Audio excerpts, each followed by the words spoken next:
اپنے مسائل کو حل کرنے کے لیے سبسکرائب کریں آپ کے مسائل کا حل۔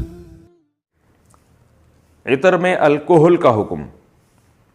محمد شاداب ریاض سے پوچھتے ہیں عطر کے اندر جو الکحل ہوتی ہے کیا اس کو لگانا جائز ہے یا ناجائز؟ ذرا تفصیل سے رہنمائی فرما دیں۔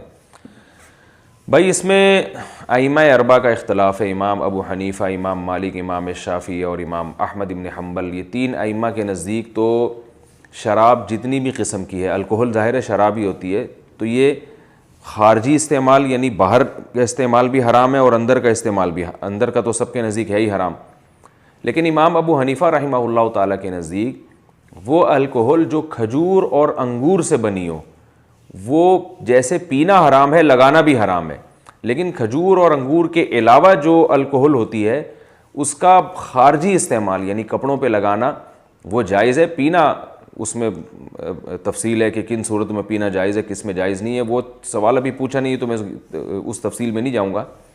تو اس لیے یہ جتنی بھی الکحل آج کل آ رہی ہیں مارکیٹ میں، یہ الکحلک چیزیں ہیں، تو ہماری ریسرچ یہ ہے کہ کھجور یا انگور سے یہ نہیں بنتی ہیں، کھجور یا انگور کی الکحل نہیں ہوتی، تو لہذا ان کا استعمال فقہ حنفی میں بالکل جائز ہے، تو اور ضرورت بھی ہے، یعنی اس سے اجتناب ممکن بھی نہیں ہے، تو اس لیے ایسی صورت میں تو طہارت کے جو مسائل ہیں ان میں گنجائشی کے پہلو کو ترجیح دی جاتی ہے، تو اس لیے یہ پرفیوم آپ بلا جھجک لگا سکتے ہیں، اس میں انشاءاللہ کوئی گناہ نہیں ہوگا۔ الکحل والا پرفیوم کیا استعمال کر سکتے ہیں؟ کہتے ہیں جی الکحل والے جتنے اسپرے اور پرفیوم ہیں کیا انہیں استعمال کر سکتے ہیں یا نہیں، نیز اس سے نماز پر کوئی فرق پڑتا ہے یا نہیں؟ نام ہی نہیں لکھا۔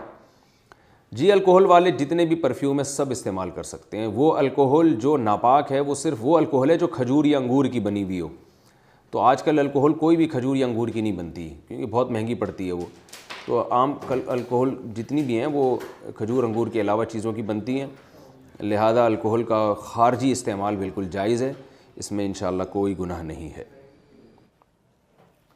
خواتین کتنی خوشبو لگا سکتی ہیں؟ کیا خواتین کے لیے خوشبو کا استعمال کرنا ناجائز اور حرام ہے؟ بنت طالب کراچی سے۔ نہیں، جائز ہے، بلکہ شوہر کے لیے زینت اختیار کرنا تو اور باعث ثواب ہے، البتہ عورت کی زینت غیر محرم تک جانا حرام ہے، تو ایسی عورت پہ نبی نے لعنت فرمائی ہے جو خوشبو لگا کے مردوں کے مجمع کے قریب سے گزرے، تو عورت کی خوشبو کا دائرہ عورتوں تک یا اپنے محرم رشتوں تک ہونا چاہیے، غیر محرم مردوں تک اگر اس کی خوشبو پہنچ رہی ہے تو نبی صلی اللہ علیہ وسلم نے واضح طور پر لعنت فرمائی ہے، یہ ناجائز عمل ہے۔